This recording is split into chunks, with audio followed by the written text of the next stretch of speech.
We are essentially in a constitutional crisis. The acts that are being taken by the executive branch, along with the loyalists to the executive branch, are unconstitutional. The House needs to take every step possible to engage the courts to deem this unconstitutional. They need to pass a resolution, even if it's just, window dressing, to send a message to the executive branch that this is not okay. A constitutional crisis is meant to invoke panic and fear and instability within the population and the government. It's an attempt to render the existing government and systems powerless, basically taking away any authority it has and leaving society in chaos. The only thing that does, folks, is lead to civil war. We haven't had many constitutional crises in this country. We need to act. We are in a constitutional crisis because of Donald Trump. Oh, Harry! Since when do you give a shit about the Constitution?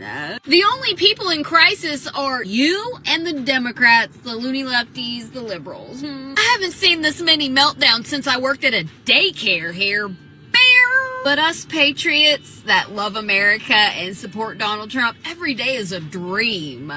We were in crisis under your booger-eating dementia puppet sugar daddy and your Kamala ding-dong word salad sugar mommy here, beer. Are you okay? Blink 3 times if you need help. You are definitely having a crisis now that, Donald Trump is your president. But the rest of us waking up in Donald Trump's America every morning, it's like we stepped out on a horrible, stormy nightmare of a day and the sun came out. But yeah, you and the Democrats, y'all are having a fucking crisis.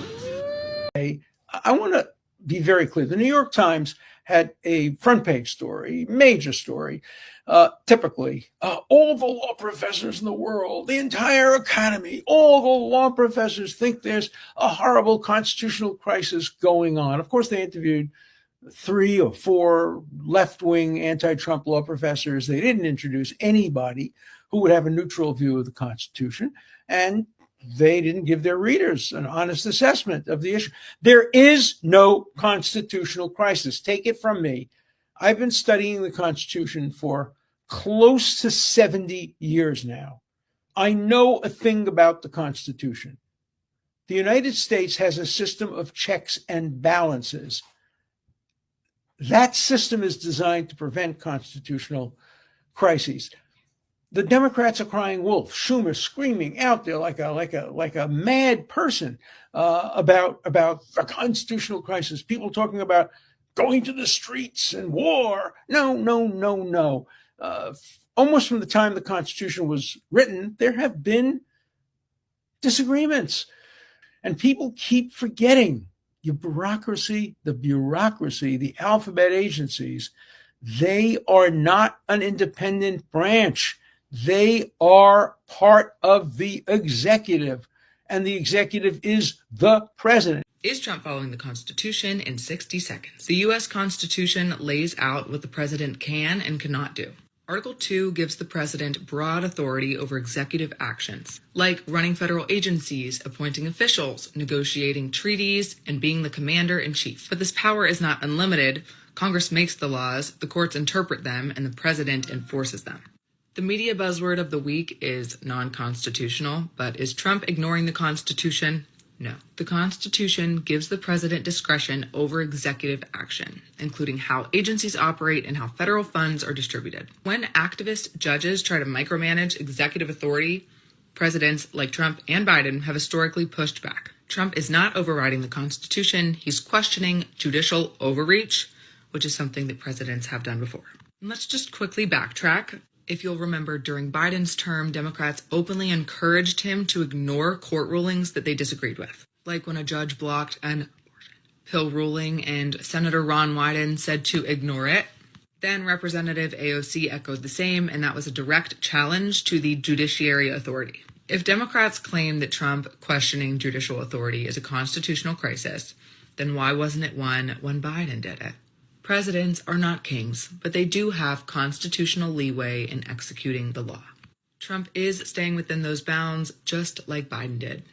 Unfortunately, you cannot just go around screaming at people about the rule of law, but ignore the rule of law whenever it suits your agenda. We might be on the path to a constitutional crisis. We will ask two experts about whether or not this is a constitutional crisis. We've never faced quite the constitutional crisis that we do right now. They are fomenting a constitutional crisis. Yes. Are we staring down the barrel of a constitutional crisis? This is an existential constitutional crisis. A constitutional crisis, possibly. The constitutional crisis alarm bells are ringing.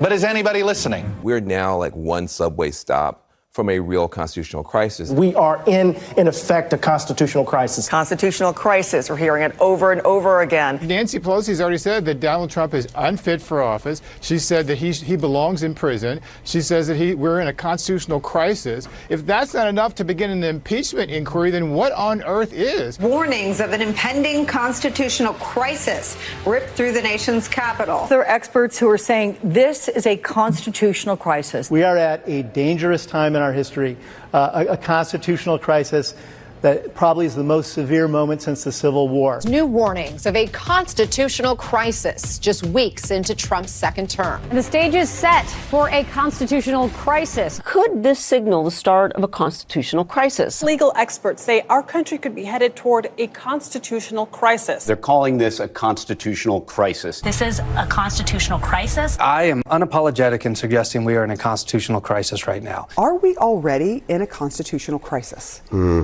Those two words, right? Constitutional crisis.